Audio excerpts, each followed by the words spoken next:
dominate and win a championship.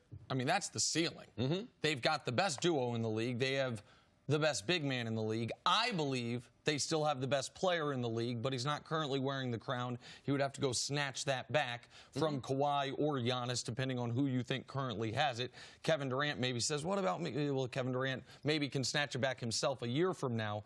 But this Lakers team is going to present enormous problems for so many teams because they are so enormous. This is the point you made this morning, C, and I think it's a really good one that you should expand on, which is the amount of just 6'8" and above guys they can throw at you while also having very competent outside shooting is that a recipe that a LeBron team, to my recollection, has not had. LeBron teams have had shooting. They've been great defensively, but they have never been huge. I mean, if you remember the story of when he came back to Cleveland and they traded for Mozgov, David Griffin tells the story, how excited LeBron was seeing Mozgov in the hotel lobby. Because he's like, oh my, he's such a big guy. What do you like, LeBron? Right, he's 7'2" is what I like. He's big. And so I am a little more bullish than most on what Dwight can bring to this team.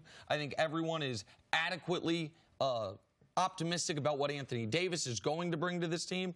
And I think you're going to see a fresher LeBron James, even in year 17, than we saw at the beginning of last season or even the year before, because this is the least basketball he's played in a year in his entire NBA career. So I think the Lakers, their ceiling is to be the best team in basketball. I just think, in theory, I'm not discrediting your point. In theory, we think because LeBron played less basketball that he's going to be fresher. But I just think the challenges of you're not the greatest player.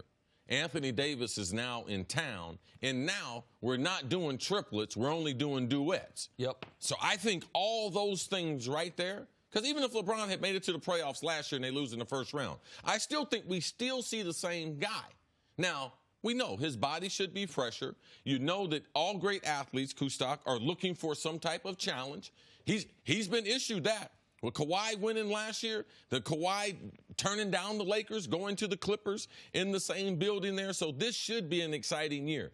I do think their overall height has not been something in the NBA that we have talked about the last decade. But I do believe in this season, because the way the talent is dispersed around the league and they have the adequate shooters, with LeBron at the point, who guards him? Like, people say, well, who's better, them or the Clippers?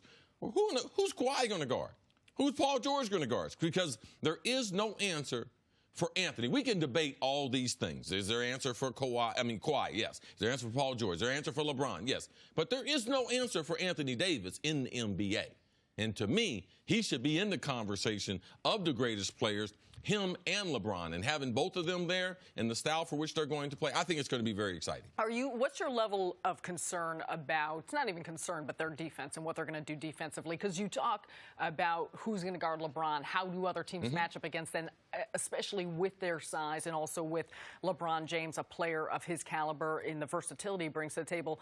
But that's a factor. The defense is a factor. How concerned are you heading into the season, the early part, understanding the favorable schedule? And that's the marriage between that coaching staff, Frank Vogel and Jason Kidd, coming up with the system. Because right now, there is no intermediate basketball game as far as jump shots. So when you have the lineup that they have, all we got to do is overguard the three-point line.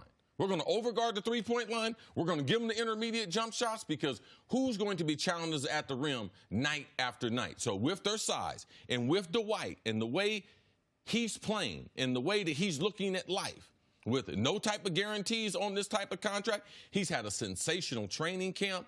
Him and Anthony Davis and JaVale McGee being at the rim in a rotation, like, to me, I don't see another team that presents that. So how good do I have to be when I only have to get them off the three-point line? I'm trying to funnel them into the painted area. There's not a lot of teams that have that luxury. The biggest concern for the Lakers defensively is going to be guarding point guards, and that can be tough in the Western Conference, where you just have a plethora of great point guards. If they are going to start LeBron essentially at the point, especially with Kuzma out, then you have to. Then whenever LeBron's playing point, Avery Bradley has to be on the court, and Avery Bradley has to guard the other team's point guard, and that is asking Avery Bradley to do something he has not been able to do the last few years, which is stay healthy and be the player he once was in Boston. Because we've talked about what their crunch time lineup's going to be of LeBron, Avery Bradley, Danny Green, Kuz when he gets back, and Anthony Davis. And that lineup should be sensational offensively, but there's only one guy. You can say, I'll have Danny Green do it. Well, Danny Green's your best perimeter defender.